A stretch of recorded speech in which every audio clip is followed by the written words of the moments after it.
নমস্কার, আমি স্বপন। নিউজ নয়া ভারতে আপনাদের সকলকে স্বাগত। আমার সমস্ত দর্শকদেরকে বলবো, নিউজ নয়া ভারতের যারা আমাদের দর্শক, তারা আমাদের চ্যানেলটা যারা দেখেন, তাদেরকে বলবো আমাদের চ্যানেলটি সাবস্ক্রাইব করুন, আপনারা শেয়ার করুন, লাইক দিন, কমেন্ট বক্সে কমেন্ট লিখুন। আজকে আমাদের মূল আলোচনার বিষয়, মমতা ব্যানার্জির সময় প্রায় শেষ হয়ে এসছে, শেষের পথে। কেন বলছি? যেভাবে আক্রমণ সাংবাদিকদের উপর নামিয়ে এনেছে।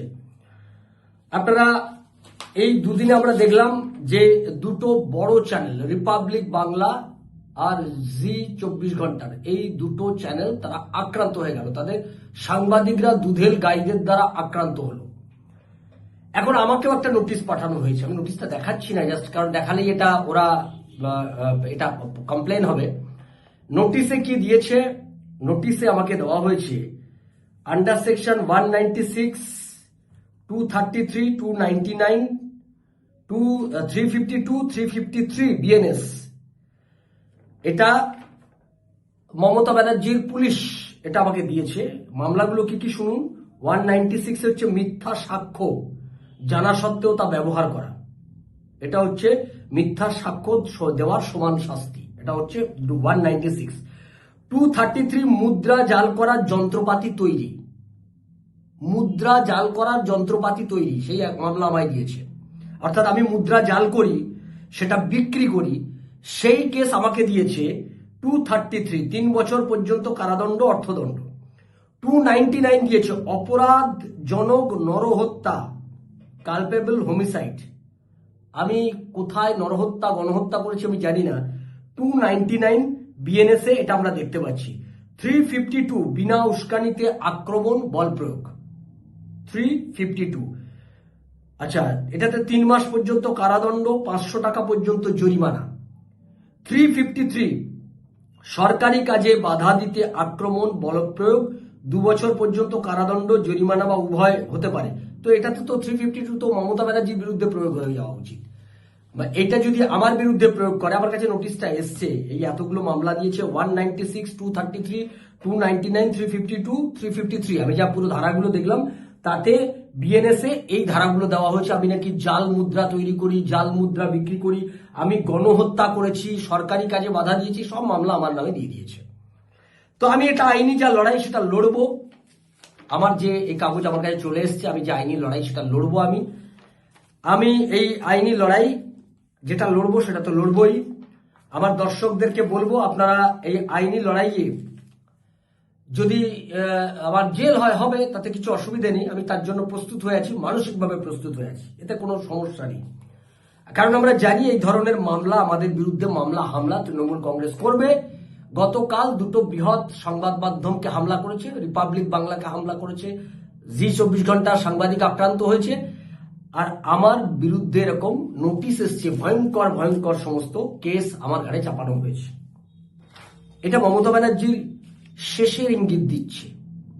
আরো কি ইঙ্গিত দিচ্ছে? যে তমলুকে তৃণমূল কংগ্রেসের কাউন্সিলর, 8 নম্বর ওয়ার্ডের কাউন্সিলর সৌমেন চক্রবর্তী বলছে কি, রিপ তাম্রলিপ্ত মিউনিসিপ্যালিটি।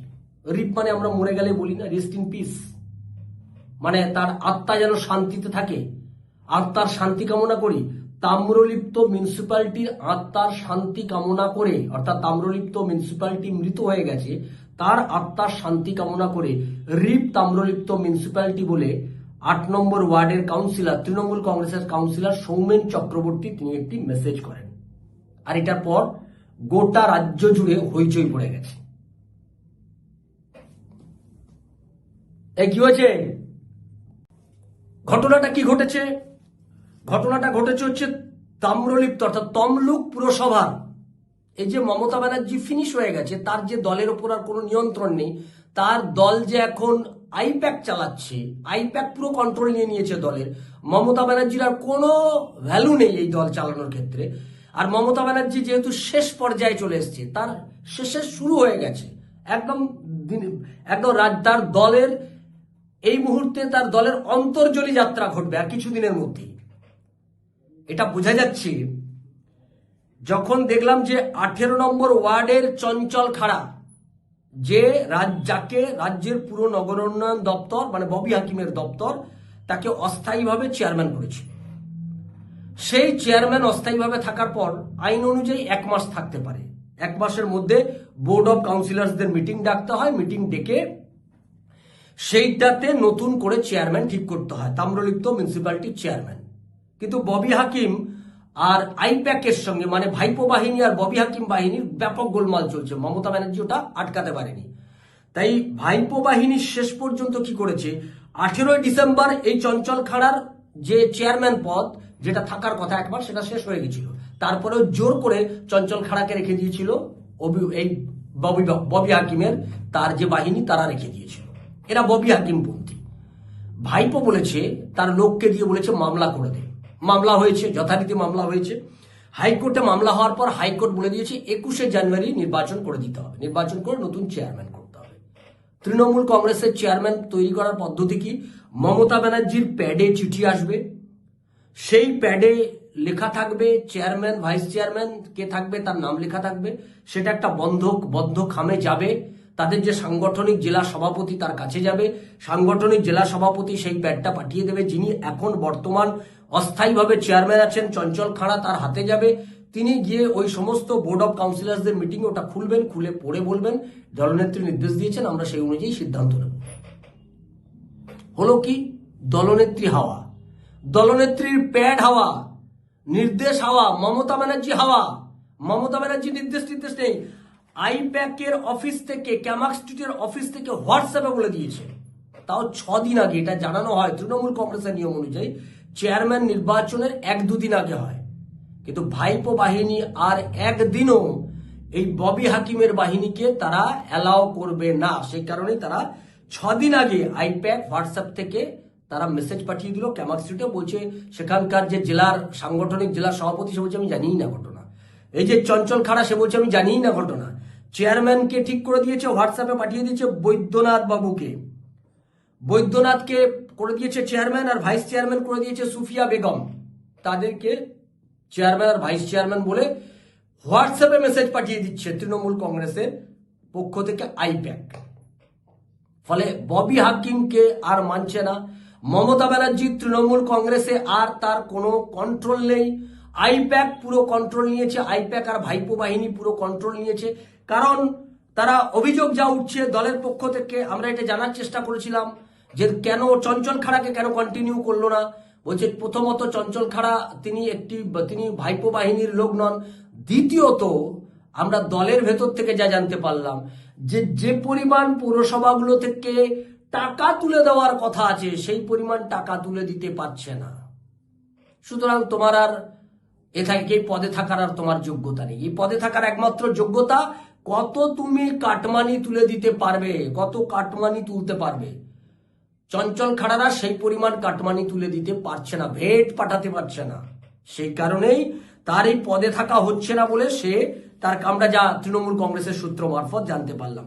ফলে তৃণমূল কংগ্রেসের এই চেয়ারম্যান, ভাইস চেয়ারম্যান নিয়ে এখন তমলুক পুরসভাতে যে ঘটনা ঘটবে আগামী দিনে, আমরা যেটা বুঝতে পারছি, একটা মারাত্মক ভাঙনের মুখে দল পড়তে চলেছে।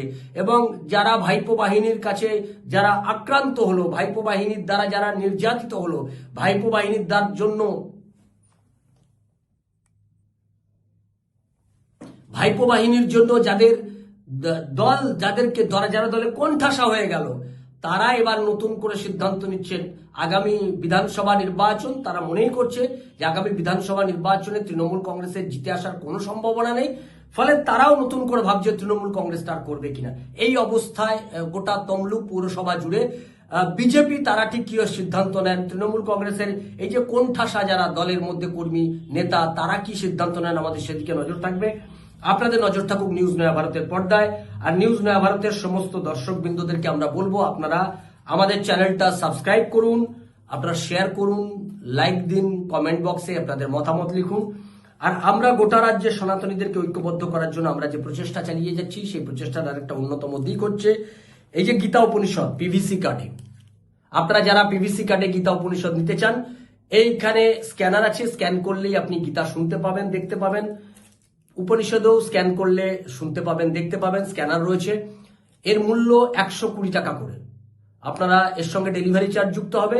আপনারা যারা নিতে চাইবেন তারা আমাদেরকে অ্যাডভান্স করবেন টাকা আমাদের এই হোয়াটসঅ্যাপে 7044244525 এই হোয়াটসঅ্যাপ নাম্বারে আপনারা আপনাদের নাম, ঠিকানা, পিনকোড, ফোন নাম্বার দিয়ে পাঠিয়ে দেবেন। সেখান থেকে আপনাদেরকে ডিটেলস বলে দেওয়া হবে। 1 মাস পর পর কিন্তু যাবে, এটা মাথায় রাখবেন।